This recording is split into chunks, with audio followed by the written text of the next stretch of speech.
तालिबान ने अपने इस नए शासन का नाम इस्लामिक एमिरेट ऑफ अफगानिस्तान रखा है, IEA। अब अफगानिस्तान का नया नाम हो जाएगा।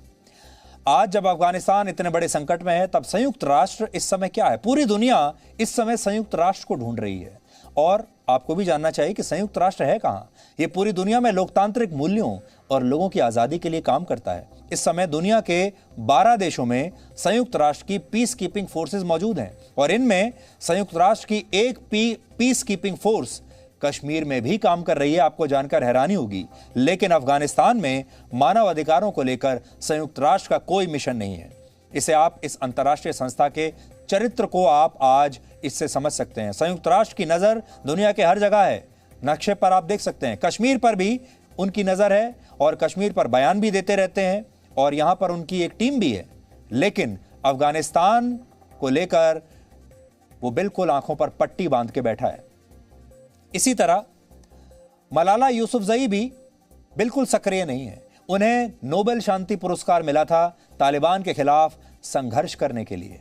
उन्होंने स्कूलों में लड़कियों की पढ़ाई के लिए लड़ाई लड़ी। इसके लिए तालिबान के आतंकवादियों ने उन्हें गोली मारी थी। लेकिन आज मलाला अफगानिस्तान में तालिबान की वापसी पर सक्रिय नहीं है। उन्होंने केवल एक बयान जारी करके महिलाओं और अल्पसंख्यकों की सुरक्षा को लेकर अपनी चिंता जताई है और एक फॉर्मेलिटी पूरी कर दी है, क्योंकि अब उन्हें नोबेल पुरस्कार तो मिल ही चुका है।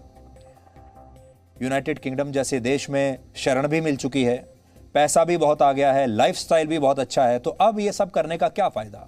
इसी तरह किसान आंदोलन को लेकर टूल किट जारी करने वाली और पर्यावरण कार्यकर्ता ग्रेटा थनबर्ग के पास भी अफगानिस्तान को तालिबान से बचाने के लिए कोई टूल किट नहीं है। ये वो तमाम लोग हैं जो लोकतंत्र और मानव अधिकारों की बात करते हैं। इन्हें भारत के किसानों पर तो तुरंत बयान देना याद आ जाता है। कश्मीर पर ये लगातार बयान देते हैं। भारत में मानव अधिकारों को लेकर क्या क्या हो रहा है, उल्लंघन हो रहा है, कैसे भारत के लोग सुरक्षित हो रहे हैं, इन सब पर इनके बयान आते हैं। लेकिन अफगानिस्तान पर बिल्कुल चुप है। इनका रुख वैसा नहीं है जैसा भारत या दूसरे देशों को लेकर होता है। इसलिए आपको ये डबल स्टैंडर्ड्स भी समझने होंगे। ये सारे डबल स्टैंडर्ड्स पश्चिम के हैं।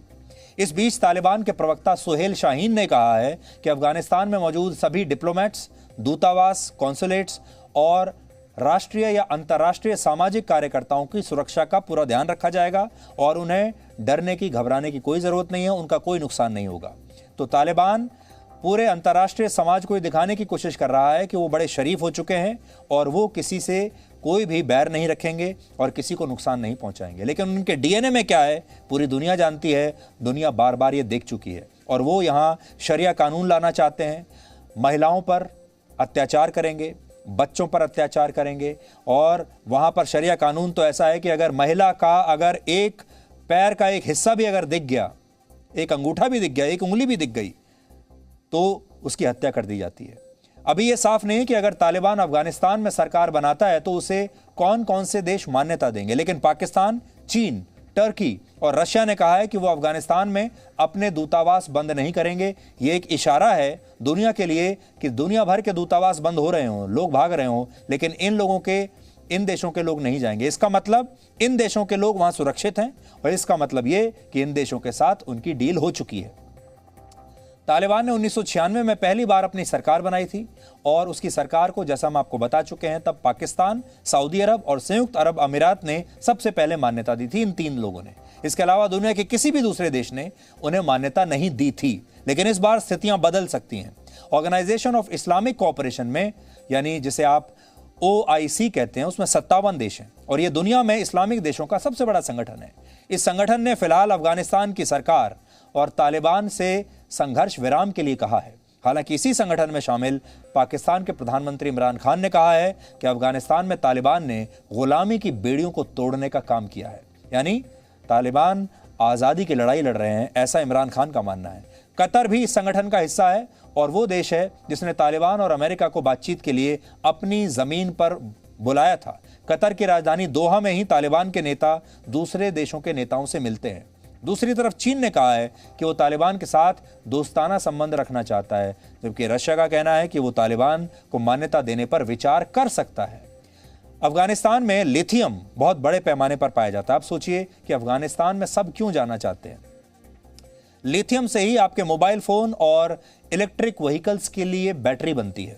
चीन अपने यहाँ आने वाले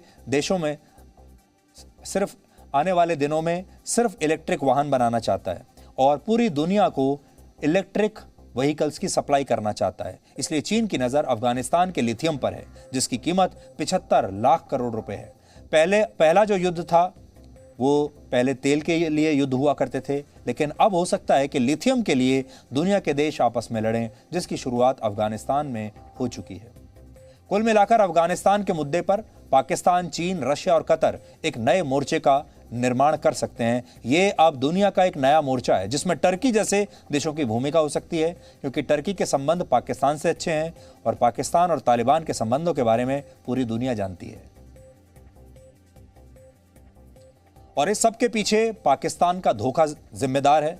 तालिबान से लड़ने के नाम पर अमेरिका ने पाकिस्तान को 15 वर्षों में 2.5 लाख करोड़ रुपए दिए, लेकिन पाकिस्तान ने आतंकवाद को रोकने के नाम पर अमेरिका को खूब ठगा। पाकिस्तान अमेरिका से पैसे भी लेता रहा और तालिबानियों को और आतंकवादियों को ट्रेनिंग भी देता रहा। उसने उसामा बिन लादेन जैसे आतंकवादी को अपने देश में छिपाकर भी रखा और अमेरिका से पैसा भी लेता रहा। कुल मिलाकर पाकिस्तान ने 2002 से 2017 तक अमेरिका को आतंकवाद से लड़ाई के नाम पर बहुत बेवकूफ बनाया। लेकिन जब डोनाल्ड ट्रंप राष्ट्रपति बने तो उन्होंने पाकिस्तान को दी जाने वाली मदद रोक दी थी और 2018 में अमेरिका ने पाकिस्तान को 15,000 करोड़ रुपए देने थे, जिस पर रोक लगा दी गई।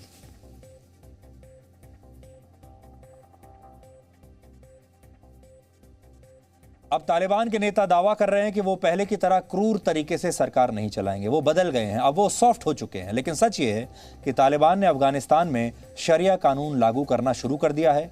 चोरी करने वालों के हाथ पांव काटने का ऐलान किया जा रहा है। कई जगहों पर महिलाओं के अकेले घर से निकलने पर पाबंदी लगा दी गई है। हिजाब और बुर्के को अनिवार्य कर दिया गया है। महिलाओं से कहा गया है कि वो इस बात का ध्यान रखें कि उनके शरीर का एक भी हिस्सा दिखाई न दे। इस्लाम के शरिया कानून में अपराधियों को कोड़े मारने, उनके हाथ पैर काट देने और गंभीर अपराध के मामले में उन्हें हत्या कर देने का उनका प्रावधान है। इसी तरह महिलाओं को कह दिया गया है कि अब वो बाहर जाकर काम नहीं कर पाएंगी। इसीलिए वहाँ की महिलाएं डरी हुई हैं और हमने आपको ये खबर भी दिखाई थी कि तालिबान ने पहले ही अफगानिस्तान में 15 से 45 वर्ष तक की महिलाओं और लड़कियों की लिस्ट बनाना शुरू कर दिया है और अब वो इन महिलाओं की ज़बरदस्ती अपने लड़ाकों और आतंकवादियों के साथ शादी करवाएंगे। इसलिए वहां की महिलाएं और भी डरी हुई हैं। शरिया कानून कुरान और इस्लाम के दूसरे धार्मिक ग्रंथों और फतवों पर आधारित कानून है और पूरी दुनिया में कई ऐसे देश हैं जहां रहने वाले मुसलमान चाहते हैं कि उनके देश में भी शरिया कानून लागू हो। प्यू रिसर्च की एक रिपोर्ट के मुताबिक किस देश में कितने प्रतिशत मुसलमान ऐसा चाहते हैं, उसका एक आंकड़ा इस समय आपकी स्क्रीन पर है।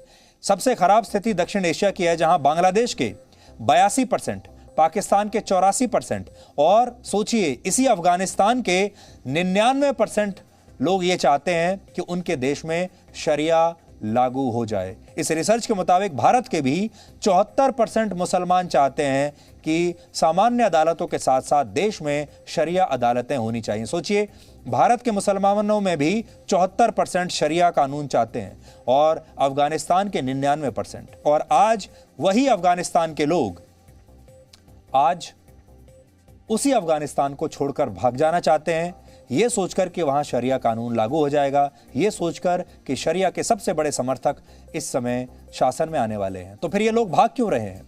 वैसे ये स्थिति अचानक नहीं आई है, इसकी जड़ में भारत का इतिहास और 1947 में धर्म के आधार पर हुआ बंटवारा है। आज भी भारत में बहुत सारे लोग ऐसे हैं जो न सिर्फ शरिया का बल्कि तालिबान का भी समर्थन कर रहे हैं।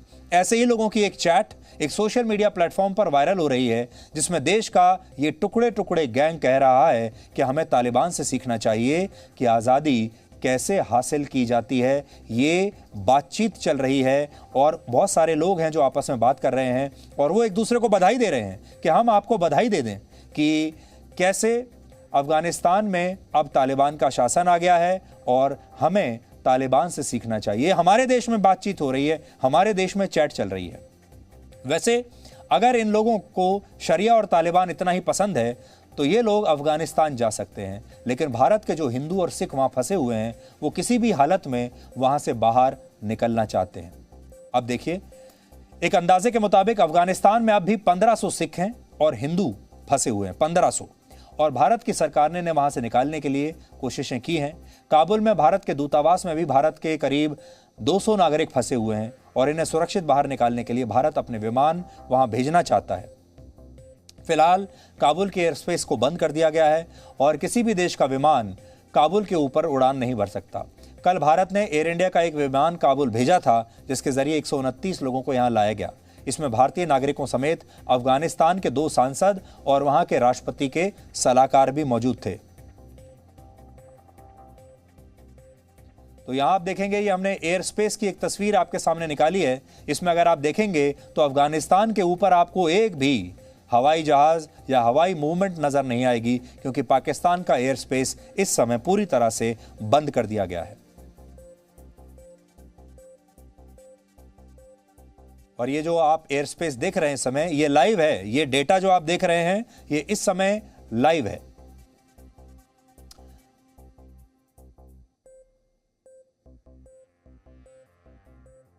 आज आपको नक्शे के जरिए अफगानिस्तान को भी थोड़ा और करीब से समझना चाहिए। अफगानिस्तान की कुल आबादी 3 करोड़ 80 लाख है।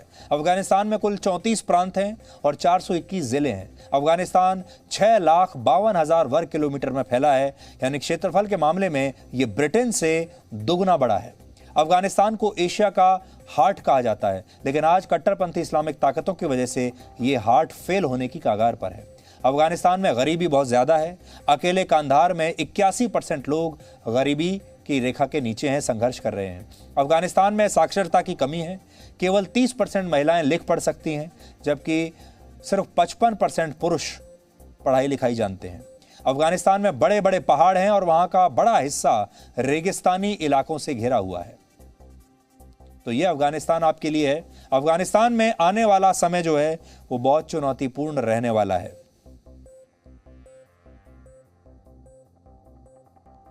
और अफगानिस्तान की एबीसी समझने के लिए इस समय आप जी न्यूज़ पर पूरा भरोसा कर सकते हैं और आने वाले दिनों में, हफ्तों में या महीनों में आप जी न्यूज़ पर अफगानिस्तान की सबसे बड़ी कवरेज देख पाएंगे, सबसे बड़ा विश्लेषण देख पाएंगे। और हम आपके सामने सिर्फ कवरेज और विश्लेषण नहीं, आपको ये भी बताएंगे कि कैसे अफगानिस्तान को लेकर पूरी दुनिया में सन्नाटा छाया हुआ है, कौन सा देश इस समय क्या पॉलिटिक्स कर रहा है, चाइना क्या पॉलिटिक्स कर रहा है, पाकिस्तान क्या पॉलिटिक्स कर रहा है। और सबसे बड़ी बात, इस समय पूरी दुनिया को ध्यान से समझना चाहिए कि अमेरिका कैसे डबल स्टैंडर्ड्स वाला देश है। और आज जो कुछ भी अफगानिस्तान में हो रहा है उसका सबसे बड़ा जिम्मेदार है अमेरिका, क्योंकि अमेरिका अपना काम पूरा करके वहां से चोरों की तरह निकल गया। इसलिए अगर इससे कोई बड़ी सीख है तो वो ये कि दुनिया के देशों को आज एक बार फिर अफगानिस्तान के इन मासूम लोगों को बचाना चाहिए,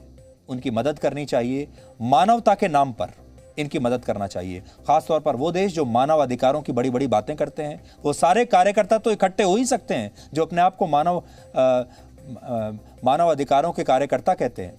और साथ ही अगर आप ये सोचते हैं कि अमेरिका की सेना सर्वश्रेष्ठ है, अमेरिका का पूरा सिस्टम, इंटेलिजेंस एजेंसीज उनकी बहुत बढ़िया हैं, तो इस गलतफहमी से भी निकल जाइए, क्योंकि अमेरिका ने एक बार फिर अफगानिस्तान में न सिर्फ मार खाई है, बल्कि अफगानिस्तान से वो कायरों की तरह विजयी होकर नहीं, कायरों की तरह वो लोग यहाँ से भागे हैं। आने वाले दिन बहुत महत्वपूर्ण रहेंगे, बहुत क्रिटिकल रहेंगे और आप एक एक पल की जो खबर है वो जी न्यूज़ पर सुबह से लेकर शाम तक अफगानिस्तान के बारे में देख पाएंगे।